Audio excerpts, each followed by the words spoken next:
NSIT निखारता है आपकी प्रतिभा को। NSIT, a place to imagine, invent and inspire. NSIT, अम्हारा, Bihta, Patna. नमस्कार, आप देख रहे हैं सिटी पोस्ट लाइव और मैं हूं आपके साथ आर्या चतुर्वेदी। लोकसभा चुनाव के 5वें चरण में 7 प्रदेशों की 91 लोकसभा सीटों पर आज वोटिंग हो रही है। इसमें यूपीए अध्यक्ष सोनिया गांधी, कांग्रेस अध्यक्ष राहुल गांधी, गृह मंत्री राजनाथ सिंह, कांग्रेस के वरिष्ठ नेता जितिन प्रसाद, साथ ही शत्रुघ्न सिन्हा की पत्नी पूनम सिन्हा, केंद्रीय मंत्री स्मृति ईरानी, आचार्य प्रमोद कृष्णम, केंद्रीय राज्य मंत्री अनुप्रिया पटेल की मां कृष्णा पटेल, साध्वी निरंजन ज्योति और दस्यु सम्राट मलखान सिंह जैसे बड़े चेहरों की सियासत किस्मत दांव पर लगी है। बता दें, आज यूपी की 14 लोकसभा सीटों पर चुनाव हो रहे हैं, जिनमें से 12 पर बीजेपी का कब्जा है, यानी सपा बसपा को खोने के लिए कुछ नहीं है।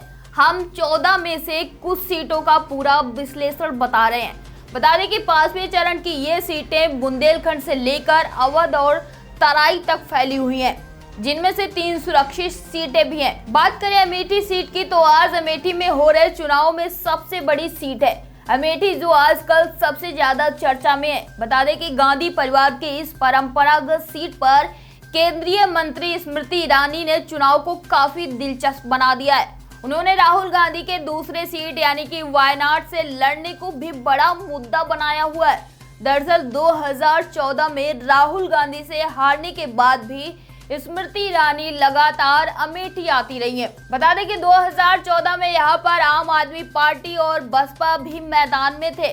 आपकी तरफ से कुमार विश्वास ने चुनाव लड़ा था।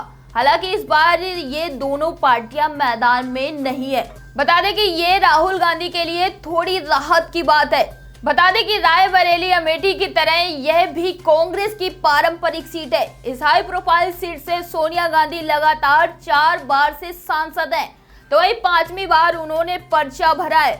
इसके साथ ही आपको बता दें कि बीजेपी इस सीट पर सिर्फ 2 बार जीती है। बीजेपी ने इस सीट पर कांग्रेस छोड़कर आने वाले दिनेश प्रताप सिंह को उतारा है। बता दें कि वो स्थानीय स्तर पर दबंग नेता बताए जाते हैं। वो कभी गांधी परिवार के विश्वास पात्र माने जाते थे, लेकिन पिछले साल बीजेपी अध्यक्ष अमित शाह ने उन्हें तोड़ लिया था। तब सिंह ने गांधी परिवार को प्राइवेट लिमिटेड कंपनी कहा था। बता दें, इसके साथ ही बता दें आपको कि सपा बसपा ने इस सीट पर भी कोई प्रत्याशी नहीं उतारा है। तो वहीं बीजेपी के बड़े नेता लगातार अमेठी और रायबरेली का कांग्रेसी गढ़ तोड़ने की कोशिश में जुटे हुए हैं। दूसरी ओर कांग्रेस महासचिव प्रियंका गांधी ने भी यहां जनसभाएं और रोड शो करके अपनी पार्टी के किले को बचाने की खूब कोशिश की है। अब बात करें लखनऊ सीट की, तो लखनऊ सीट पर सीट 1999 से लगातार बीजेपी के पास है। 7 बार इस सीट पर बीजेपी प्रत्याशी जीते हैं। इस सीट पर 5 बार अटल बिहारी वाजपेयी ने प्रतिनिधित्व किया था, तो वहीं लालजी टंडन भी इससे सांसद रह चुके हैं। अब राजनाथ सिंह ने 2014 में रीता बहुगुणा जोशी को हराया था, तब वो कांग्रेस में थी और अब बीजेपी में हैं और इलाहाबाद से चुनाव लड़ रही हैं। बता दें कि राजनाथ सिंह ने यहां पर दूसरी बार नामांकन दाखिल किया है। उनसे मुकाबले में समाजवादी पार्टी की ओर से शत्रुघ्न सिन्हा की पत्नी पूनम सिन्हा मैदान में है। तो वहीं कांग्रेस ने लखनऊ में आचार्य प्रमोद कृष्णम पर भरोसा किया है। बता दें कि राजनीतिक विश्लेषकों के मुताबिक लखनऊ सीट पर करीब 5 लाख मुस्लिम हैं। उन्हें साधने के लिए राजनाथ सिंह लगातार प्रयास कर रहे हैं, खास तौर पर सिया मुस्लिमों को। दूसरी ओर प्रमोद कृष्णम की भी मुस्लिमों में अच्छी पैठ बताई जाती है। यहाँ कायस्थ, ब्राह्मण और ठाकुर वोट भी अच्छी संख्या में है, जिनका झुकाव बीजेपी की ओर माना जाता है। बता दें कि पूनम सिन्हा के पक्ष में यहाँ पर सपा बसपा का जातीय गणित भी चल रहा है। इसके साथ ही बात करें फैजाबाद की, तो फैजाबाद मतलब अयोध्या रामनगरी, जिसने देश की राजनीति को बदल कर रख दिया। इस सीट पर अब तक 16 बार चुनाव हुए हैं, जिसमें से 8 बार कांग्रेस ने चुनाव जीता है। बता दें कि 1984 के बाद इस सीट पर सपा बसपा बीजेपी और सीपीआई के उम्मीदवार जीत चुके हैं। मतलब साफ है कि भगवान श्री राम की नगरी के वोटर सांसद बदलने में संकोच नहीं करते। फैजाबाद सीट पर बीजेपी 4 बार चुनाव जीत चुकी है। इस सीट पर सवर्ण, दलित और मुस्लिम वोटर सबसे ज्यादा है। दरअसल 2014 की मोदी लहर में लल्लू सिंह सांसद बने थे। बीजेपी ने उन पर फिर भरोसा किया है। बीजेपी यहां भगवान राम, मोदी और राष्ट्रवाद के भरोसे पर है, जबकि कांग्रेस ने अपने पूर्व प्रदेश अध्यक्ष व इसी सीट से 2 बार एमपी रहे निर्मल खत्री को फिर जीत की उम्मीद पर उतारा है। तो वहीं समाजवादी पार्टी ने पूर्व सांसद मित्र सेन यादव के बेटे आनंद सेन यादव को टिकट दिया है।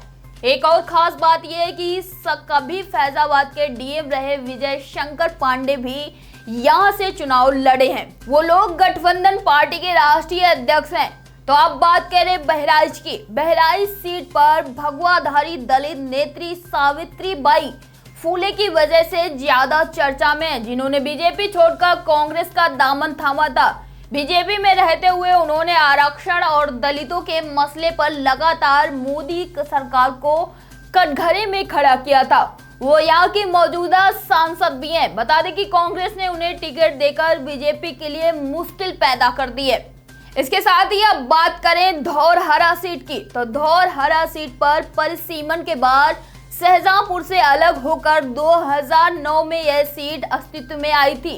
2009 के लोकसभा चुनाव में यहां पहली बार चुनाव हुए, जिसमें कांग्रेस के वरिष्ठ नेता जितिन प्रसाद सांसद बने, लेकिन 2014 में वो चूक गए। कांग्रेस ने इस बार भी उन पर भरोसा जताया है।